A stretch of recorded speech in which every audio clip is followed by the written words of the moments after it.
Tenemos un diagnóstico de un problema, el cual es la contaminación que se ha venido presentando en la sabana de Bogotá. La sabana de Bogotá es uno de los lugares donde tenemos mayor producción de, de cultivos y hortalizas. Entre esos está el repollo, el brócoli, el apio, la lechuga y la cebolla, que son unos elementos de los de alto consumo en las regiones aledañas a la ciudad, a la capital. La sabana de Bogotá se ha venido o habiendo afectada por la contaminación que se presenta en los cultivos y por ende en los productos que estos generan para el comercio, para la producción masiva a nivel nacional. Eh,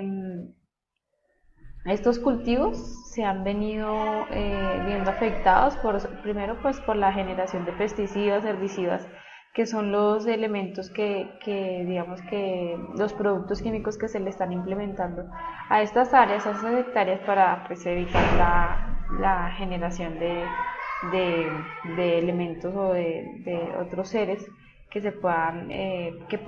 perjudicar los cultivos. Adicionalmente a eso, el riego de,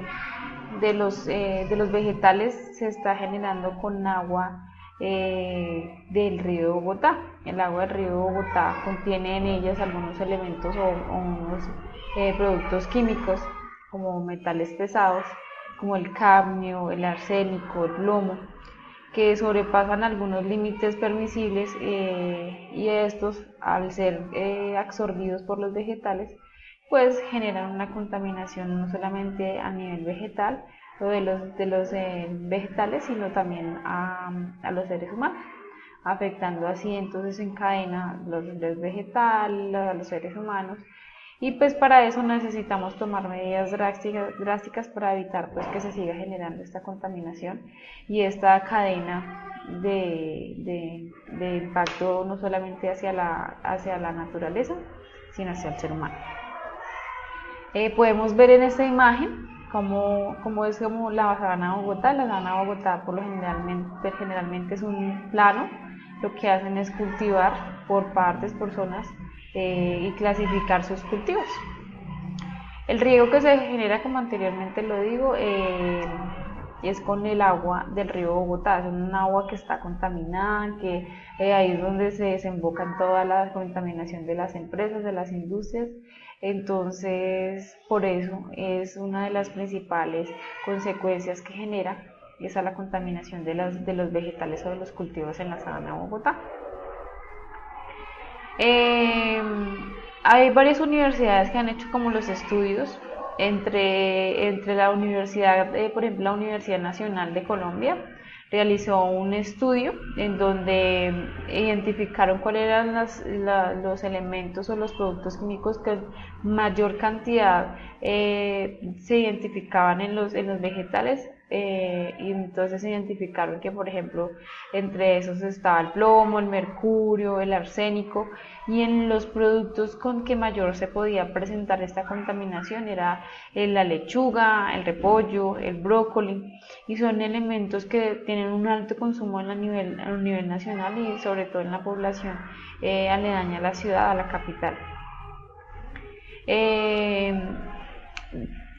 Uno de esos estudios pues nos dice que el cultivo de las hortalizas es bastante corto, entonces el proceso,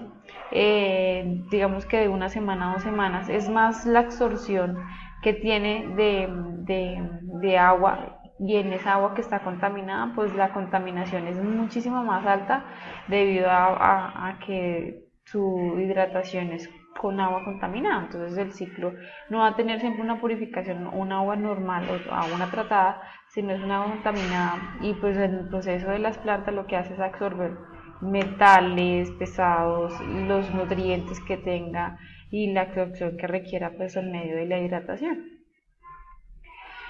Tengo unas propuestas para solucionar, digamos, la problemática que se puede generar. Entre esos es la bioremediación con hongos. El hongo que mayor se genera es el Phaneroxatei cryptosporin, que elimina la cantidad de arsénico que se pueda presentar en las plantas y por ende pues elimina o mitiga un poco el impacto que se pueda generar hacia esos elementos.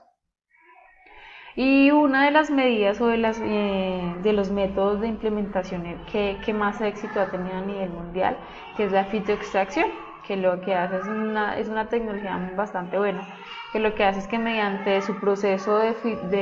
digamos que normal o biológico, no biológico, sino como la función que tiene es de hacer la fotosíntesis,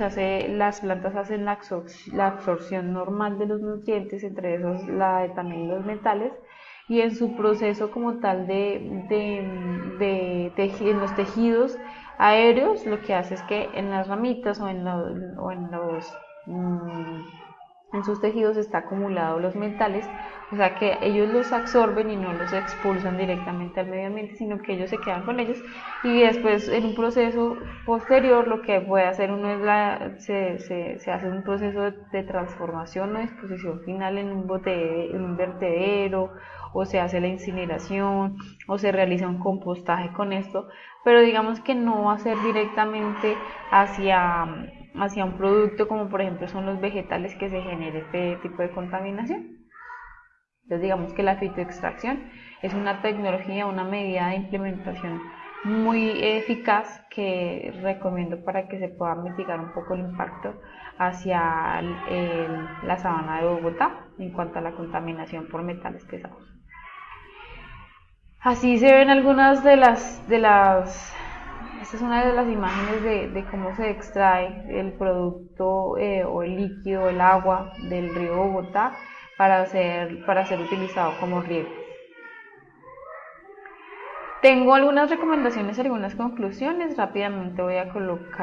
mencionar algunas, entre esas que se logró identificar pues la taxonomía del suelo estudiado que es específicamente la sabana de Bogotá. Se propusieron alternativas en cuanto a la mitigación, se conoció un poco más la problemática que presenta esta región del país y se tienen actividades para incentivar pues que se implementen medidas de bajo costo que sean eficaces y que tenga una producción amplia hacia la región.